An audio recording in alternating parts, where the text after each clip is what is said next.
No smoke without fire. Yes, everybody, welcome back to another One Leeds video with Connor here. It is 7:42 a.m. and I'm here to give you a pre-recorded video on something that I didn't really want to discuss, to be quite honest with you. It's another injury for Leeds United. It's one that we already knew. It's one that is going to be pretty brutal for Leeds United to recover and to be able to get past, in my opinion, and does change the complexion of where Leeds are at this moment in time. According to multiple, and I will say this, multiple sources, including a direct message that I was given this morning, it looks like Tyler Adams has just had surgery. This is going to become public knowledge very, very soon, and it looks like Tyler Adams has had surgery, and this is something that multiple people have discussed on social media, some decent sources when it comes to the US men's national team, and it looks like Adams is going to be out for the remainder of the season. Brutal. Absolutely brutal when it comes to a Tuesday morning, hearing that news. Several news outlets, I should say, and just rumours in general discussing potentially Willian Gnonto been out for a sustained period of time as well. How do you guys feel about that? You're not going to feel good about it, of course, but the contextualisation of that is Leeds are really losing a large figure when it comes to, on the pitch, a captain material, someone who drives the team forward in terms of mentality, someone who defensively interrupts, anticipate, tackles at a very, very high level. Someone who I've not always rated as a ball progressor, someone who I've not always rated on the ball in general at all. However, Tyler Adams is a huge component of this Leeds United side and someone who I would want in a relegation dogfight. It stinks of, once again, Leeds not recruiting the right profiles to combat something like this. And this is what we were discussing at the start of the season. Leeds United do not have the profiles to replace someone like Patrick Bamford. They don't have the profile to replace someone like Tyler Adams. The closest player you get to Tyler Adams is Adam Forshaw. And what does that say? You know, Forshaw's never fit. Is he good enough? That's a question for you guys to answer. I have my own opinion on that. But overall, this is a big blow for Leeds United. I understand people are going to say, well, McKennie comes in. I get that, and I get that sort of worked against Wolves. I don't think it did, to be honest with you. I thought Wolves won that midfield battle, and I don't think there's a real balance between Mark Rocker and McKennie. I think you saw Rocker putting in more tackles. You saw Rocker anticipating more in that game in terms of from a defensive perspective. I don't think McKennie, and this is no fault of his own, is defensively minded, really. I think he's more of an 8. He's more of a box-to-box. So does this mean that we're going to have to fluctuate when it comes to tactics? Because I think this tactic really, really complements someone like Tyler Adams. Grazia is going to have to be pragmatic.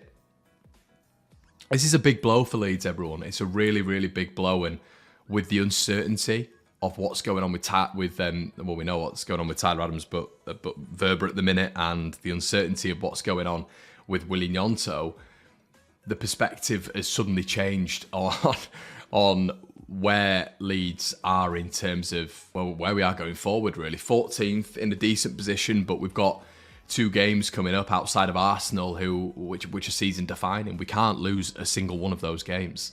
You know, you ideally look at those and think it's going to be 6 points, Nottingham Forest and Crystal Palace, but if you're looking at those 3, who, if you are to believe the reports, which are numerous at the minute when it comes to Tyler Adams being out for this one and being out for the season, you take him out of that game, Leeds are considerably weaker. You know, I don't think you can just take the Wolverhampton Wanderers game and think that's a good yardstick on what it's going to be against multiple teams in this division. I think that was a very unique game. And as I say, I think they did win the midfield battle. So overall, it looks like now we are, and this is the squad building, which has always been, I think, below average in terms of who's brought in at Leeds United. I think there's Hollywood names, and we all know this, and there's no point in complaining about this, but we have to touch on it as a fan channel.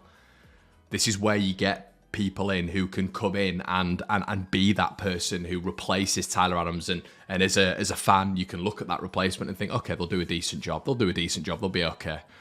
But Leeds never have that. It's always thin. The squad has still been thin from the beginning of the season because, you know, if a Tyler Adams gets injured, if a Mark Rocker gets injured, looking at two profiles which Leeds United can't replace, as I've said, a Patrick Bamford. Willian Yonto, we've got a few profiles who can replace that.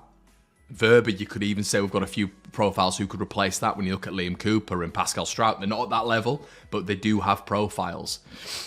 Bamford is very unique in what he brings to this Leeds side, and we just do not, we've never, ever, ever, for the importance that we put on Patrick Bamford as a club, as a team, we do not have that body to replace him when he's out and to play the way we do when Bamford's on the pitch. The exact same is with Adams, the exact same is with Rocker. Problematic, it's massively problematic. Grazia will be crossing everything that Verba and Willian Yonto aren't of the same fate. I know what we saw with Phil Hay last night. Phil was saying that they're hopeful. But for me, Phil Hay's tweet didn't indicate anything that I didn't know. They can be hopeful. It maybe eradicates them being out straight off the bat for 4 or 5 weeks, of course. But we're going to know closer to the time because we've got Arsenal. Is Willian Yonto going to be completely fit? Is he going to be fit and firing 4 days later? You know, if Verba's missing the Arsenal game, is he going to be fit 4 days later?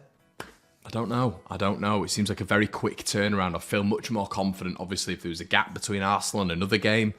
But it seems like this is a very Leedsy thing to happen, isn't it? And I was airing my frustrations last night on the debrief when me and Gabe were talking about it. If you haven't checked that out, make sure you do so.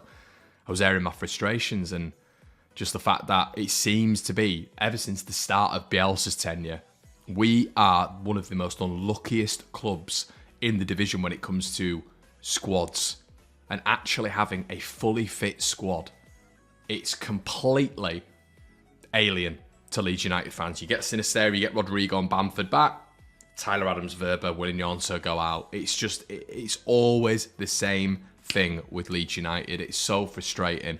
And this is big news. So let's hope the other two are okay. We'll maybe have to look at midfield now, and JB, Greenwood, not for me.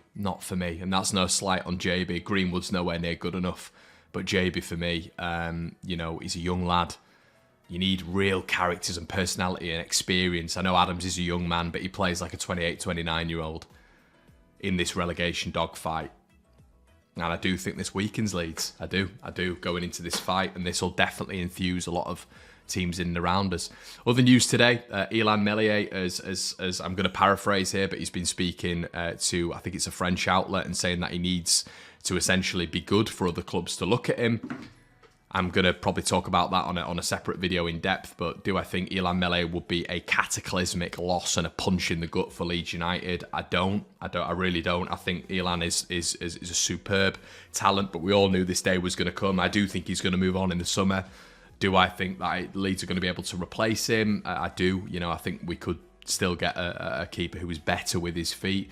I think Ilan's a very good shot stopper, but I think there's still some holes in his game, even when it comes to shot stopping, especially with his near post.